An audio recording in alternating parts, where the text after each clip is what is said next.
Allah Subhanahu wa taala yang memberikan kita nikmat iman, nikmat Islam dan nikmat sehat sehingga kita bisa sholat tarawih berjamaah, sholat isya berjamaah, yang tadi kita juga berpuasa bareng insyaallah. Usikum wa nafsi bi taqwallah faqad fazal muttaqun.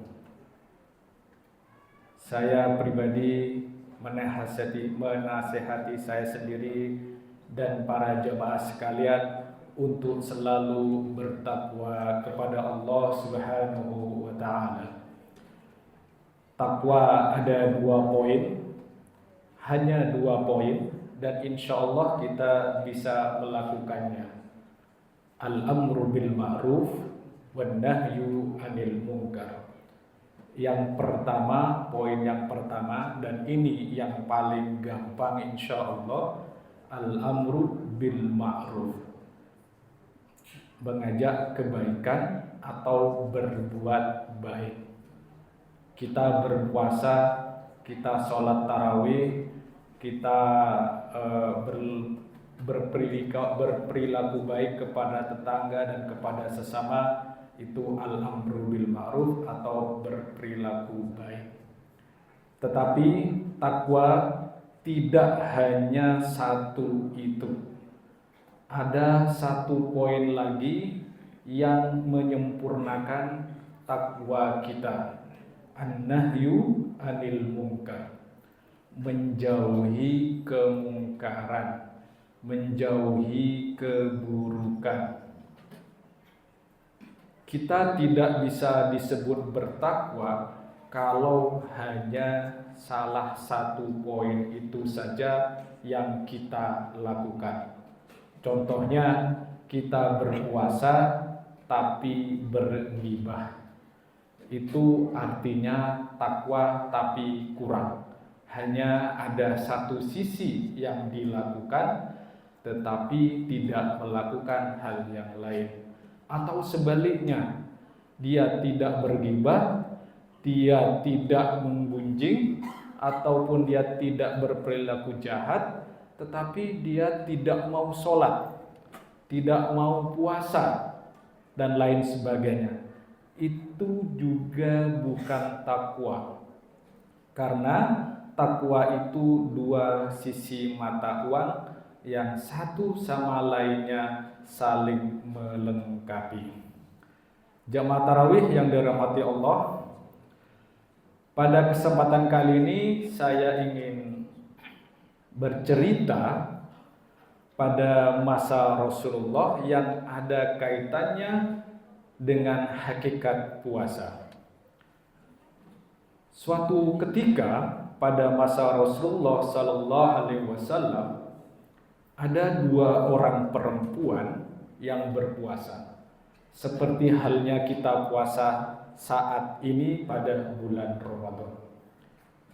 Riwayatnya 2 perempuan ya. 2 perempuan. Ini riwayat yang saya sampaikan, yang saya ambil dari kitab Musnad Ahmad. 2 perempuan ini berpuasa, namun pada hari itu dia merasa sangat haus sekali, dahaga yang sangat-sangat haus. Sampai-sampai mereka berdua ini mau pingsan karena haus. Melihat hal tersebut, para sahabat yang lain mengadukan kepada Nabi Muhammad SAW, menceritakan bahwa ada 2 perempuan yang haus sekali.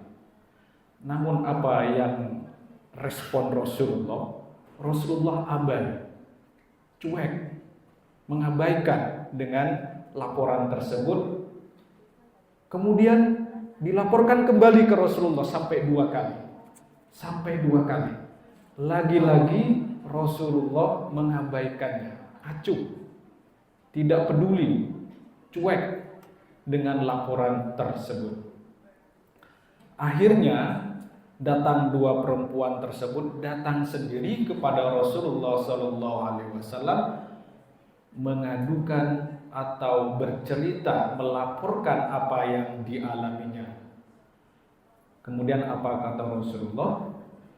Rasulullah memandang mereka berdua lalu berkata, kalian atau mereka berpuasa dengan apa yang dihalalkan oleh Allah dan berbuka dengan apa yang diharamkan oleh Rasulullah.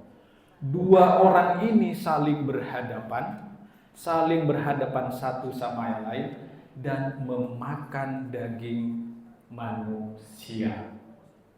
Ingat, ini arti memakan daging manusia ini dalam artian bukan memakan seperti kita makan daging manusia, tapi dalam konteks ini adalah bergunjing. Dalam surah Al-Hujurat disebutkan, wala yaktab ba'dukum ba'dha ayuhibbu ahadukum ayyakula lama'ahi fakarihtumu. Janganlah sekali-kali kalian bergunjing antara satu sama yang lain.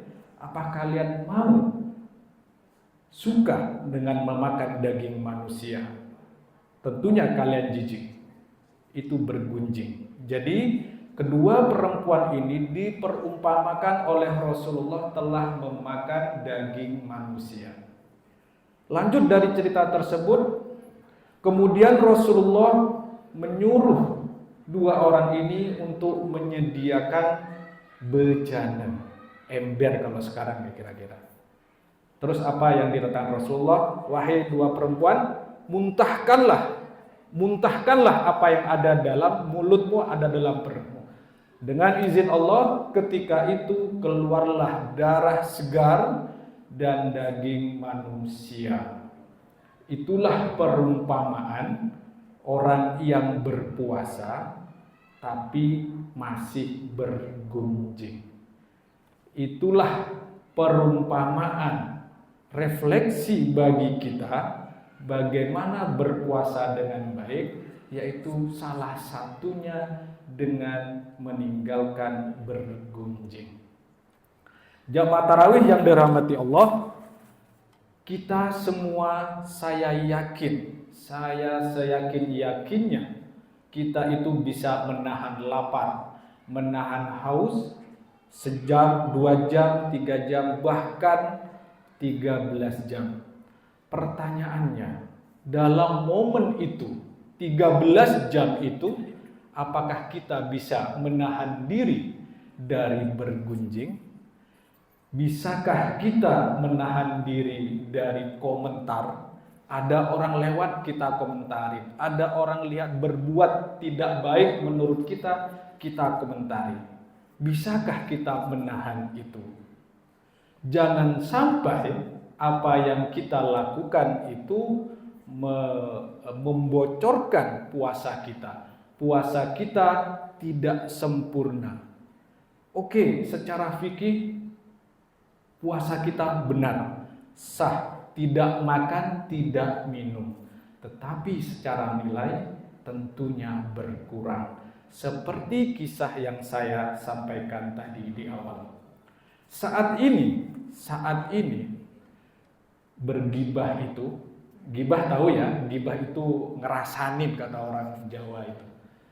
Saat ini ngerasanin orang itu tidak perlu teman. Tidak perlu teman. Kalau dulu kita ngerasanin perlu ngerumpi, perlu duduk-duduk di teras, kemudian ngerasanin orang. Kalau sekarang tidak perlu. Anda cukup duduk manis di depan HP Anda. Itu kemungkinan besar kita juga akan terjebak untuk bergibah. Gibah saat ini dalam konteks yang lebih luas adalah ngobrol di media sosial.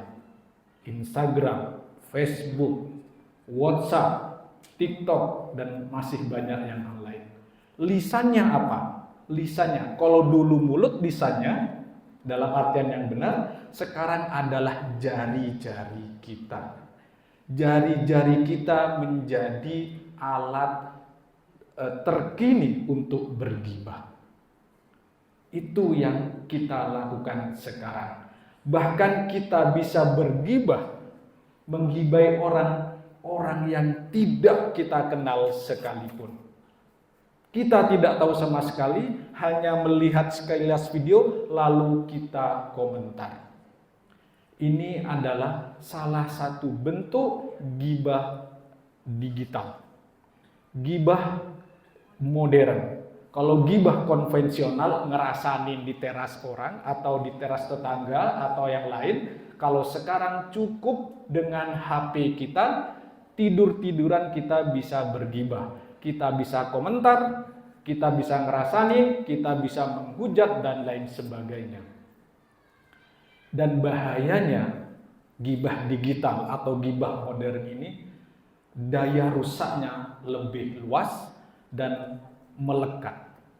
Salah satunya adalah jejak digital itu susah untuk dihilangkan. Misalnya kita bergibah, kita tulis, kita komentar yang pedas, di screenshot sama oleh orang, itu sudah menjadi jejak digital dan dosanya menjadi dosa jariah. Kalau kita bilang amal jariah, kita sekarang punya na'udzubillah punya dosa jariah.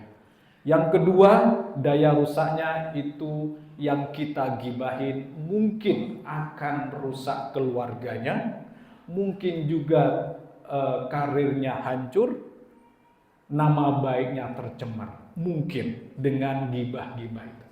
Yang ketiga, bahayanya adalah kepada kita yang bergibah. Setiap kita bergibah, pahala kita berkurang. Setiap kita komentar pedas, pahala kita berkurang. Capek-capek puasa, lapar, haus, tapi kita tidak mendapat pahala. Oleh karena itu, mari kita dalam bulan Ramadan ini kita menjadikan tempat madrasah, tempaan Candrah Wajadnuka agar kita benar-benar menjadi muslim yang sejati, yang bertakwa dengan al-amru bil ma'ruf wan nahyu 'anil munkar. Demikian yang bisa saya sampaikan. Wassalamualaikum warahmatullahi wabarakatuh.